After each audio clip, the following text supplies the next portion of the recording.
Alunos da Ambra. Vamos agora nos debruçar sobre o último princípio setorial que a gente tem falado aqui, que é a não cumulatividade. Tá bom? Esse é mais do que todos os outros, mais próximo de regra. Ele é um mecanismo que está na nossa Constituição que visa reduzir a tributação em cascata. Ele quer que você vá reduzindo, evitando, na verdade, que a tributação tenha um peso cada vez maior ao longo da cadeia produtiva. Tá?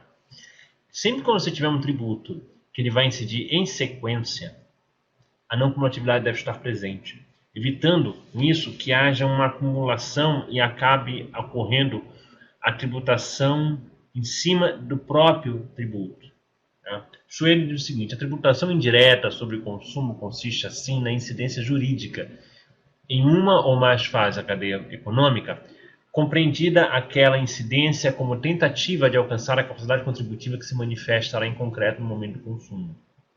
Então, primeiramente, você tem uma questão aí que, obviamente, você vai também fazer uma gradação de acordo com a seletividade, tentando observar como vai ser o consumidor final. Né? Então, ao longo da cadeia produtiva, eu tento observar o consumidor final e ver aquele produto vai para tal consumidor, então eu vou cobrar mais ou menos. Só que, além disso, eu preciso também entender que, neste processo de produção de um bem, eu preciso fazer um mecanismo para que evite uma tributação em cascata, um tributo incidido em outro tributo. Ou seja, numa fase da cadeia produtiva, eu faço o cálculo do tributo, na outra eu já faço outro cálculo, já caindo em cima daquilo que já foi pago, e assim, sucessivamente, iria gerar um aumento, um encarecimento dos produtos que seria inaceitável, inclusive, para a seletividade.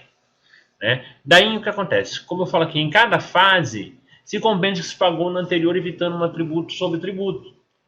Tá? É basicamente isso a não cumulatividade. Eu vou tentar ver o que já foi pago antes e compensar de alguma forma o que foi pago. Né? Nosso ordenamento, a compensação se dá por meio de crédito. A sistemática também existe em algumas contribuições. Então, o que é que acontece na tributação não cumulativa? De alguma forma,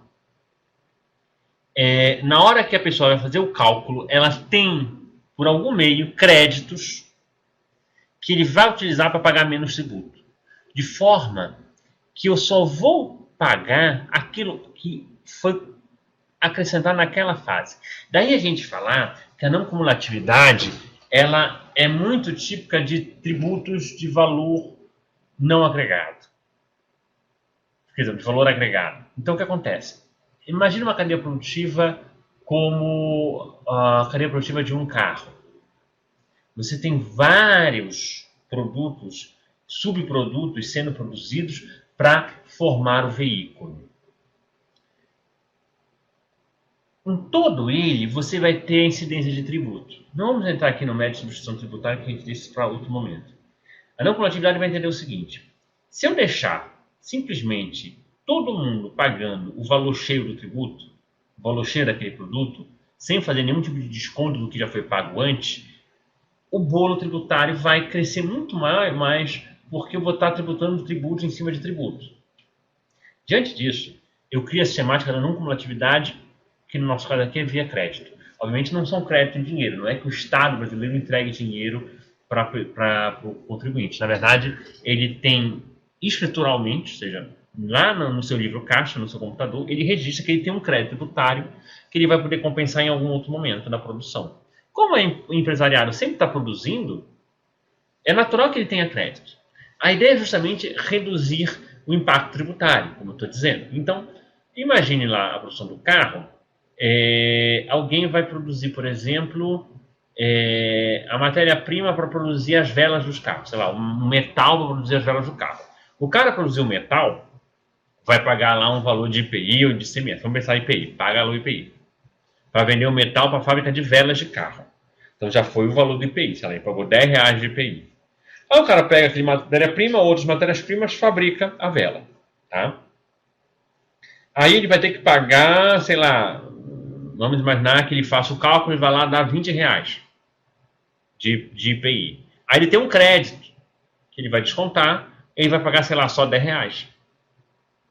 E aí vai a vela para a fábrica de carros. Aí quando essa vela for oferecida, o valor que foi pago de tributo dela vai permitir que a fábrica de carro também faça um desconto no valor final no tributo final do carro, de forma que eu vou pagar menos do que se eu pagasse o tributo cheio. A lógica é o seguinte: ao longo da cadeia produtiva, eu só vou pagar aquilo que eu coloquei naquela fase.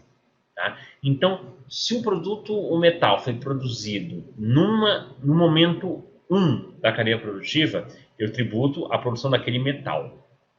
Aí ela vai para o momento 2, onde aquele metal vai ser usado para fabricar a vela do carro. Aí, lá na produção da vela, você tem outros valores que se agregam ali dentro. Tem mão de obra, tem toda a expertise para fabricar a vela do carro. E aí eu vou calcular o tributo. Ato contínuo, eu faço uma redução com os meus créditos, eu subtraio os meus créditos desse valor total e eu tenho um valor que eu vou pagar. A vela é vendida para a fábrica de carro, para a montadora.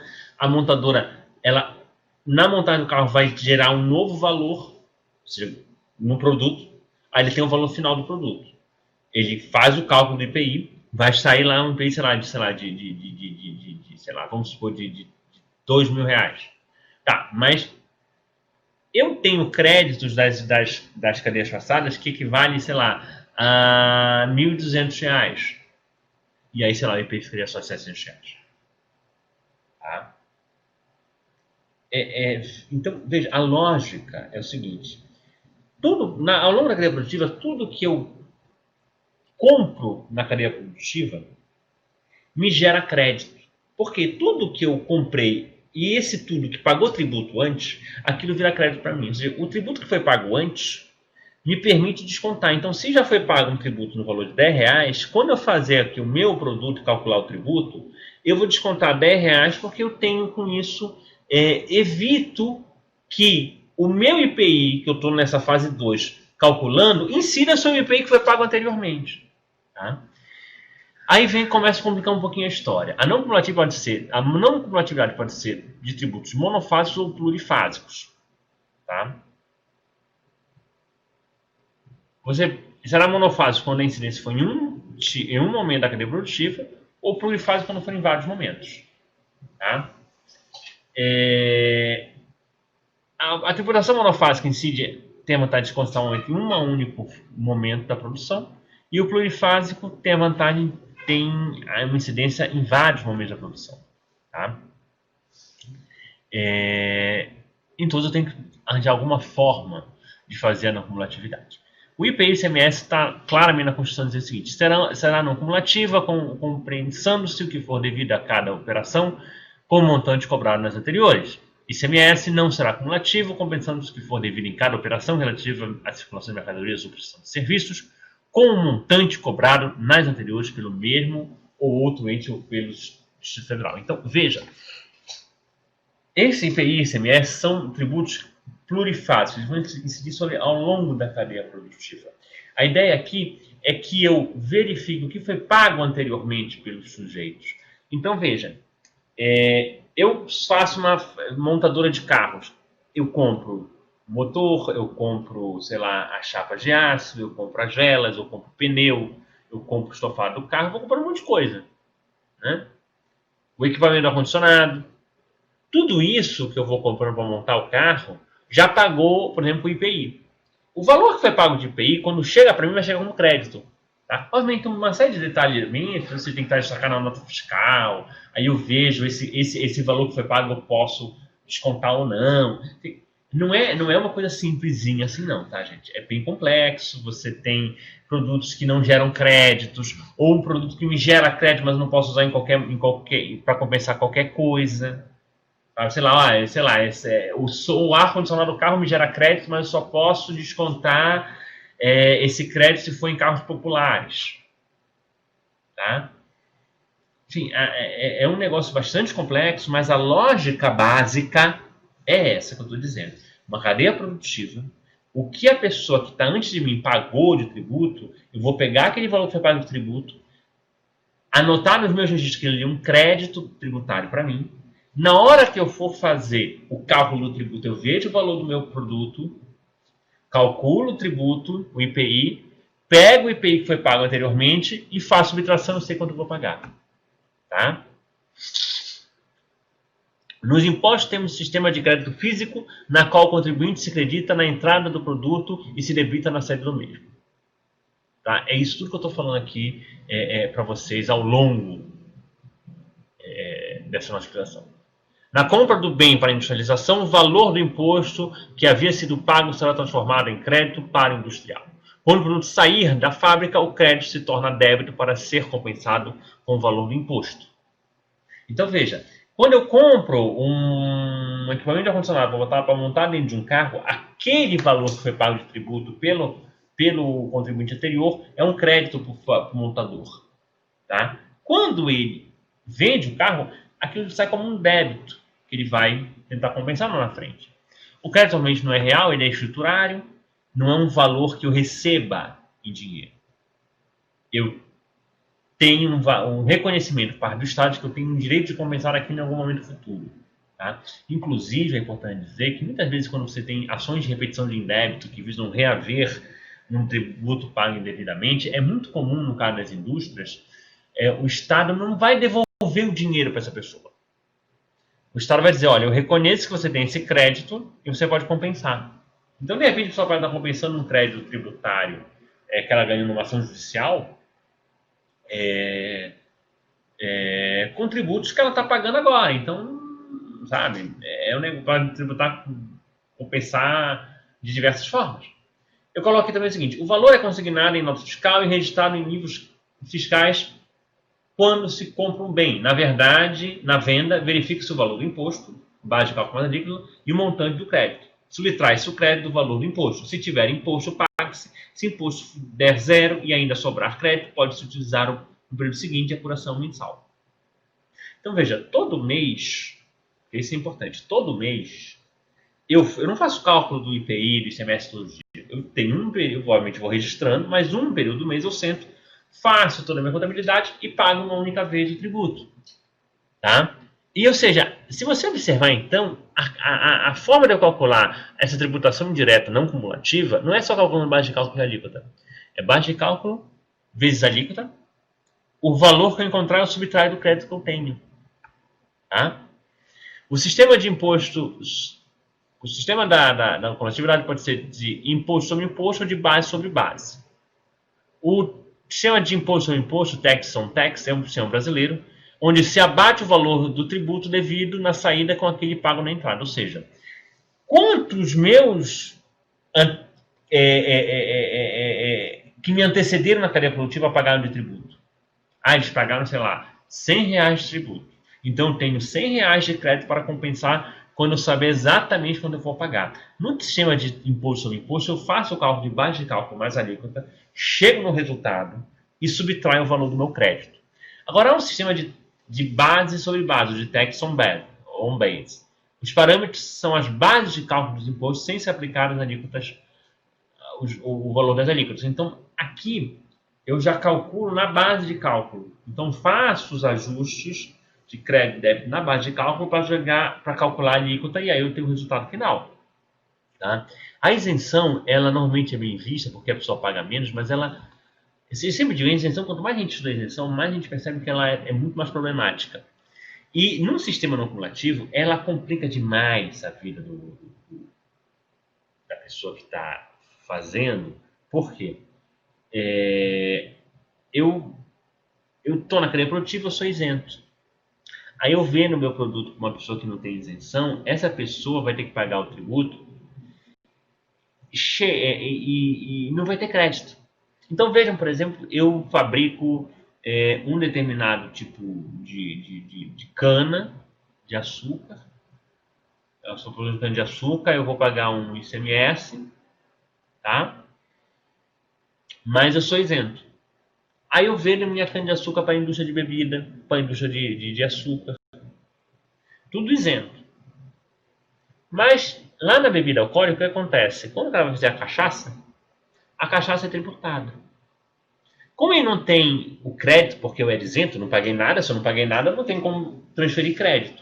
Essa pessoa que fabricou a cachaça vai pagar o tributo cheio, não vai ter o que descontar de crédito. Resultado, é como se o governo, na fase da cachaça, tributasse a cana que foi isenta anteriormente. Aí você pode dizer, professor, então isso é um absurdo, porque estão tirando a isenção.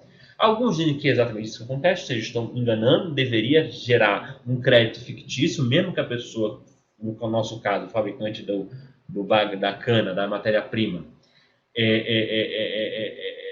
não pagar se fosse isento, deveria gerar para a fábrica de cachaça uma isenção, um tributo, um crédito fictício, para que ele pudesse descontar o suposto valor pago pela cana, de forma que a cachaça, o tributo isento sobre a cachaça incidia apenas sobre o que foi produzido naquela fase produtiva e não sobre a cana que era isenta.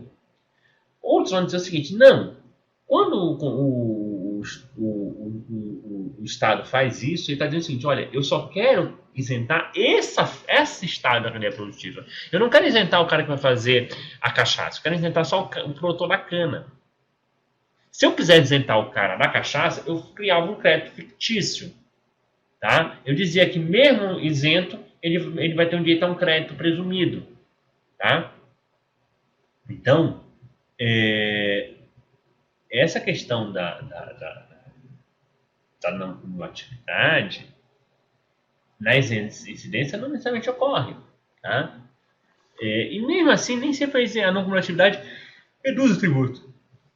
Basta pensar em situações em que eu não consigo fazer a compensação. Tá? Isso gera um encarecimento do produto.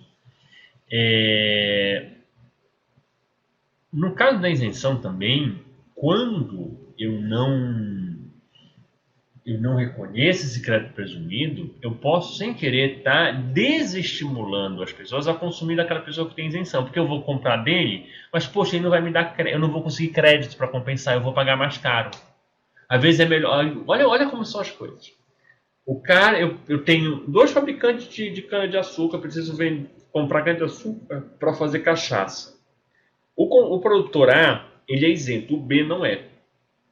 Se eu comprar do A, quando eu for calcular lá o valor da minha cachaça, eu vou pagar um tributo maior. E a minha cachaça vai ficar mais cara. Se eu comprar do outro lado do B, eu consigo fazer um desconto naquele valor e pagar menos tributo. Então note como às vezes até uma isenção pode não ser tão positiva assim para a pessoa. Tá bom? A gente vai pensar um pouco mais sobre a questão de não cumulatividade quando a gente for falar de alguns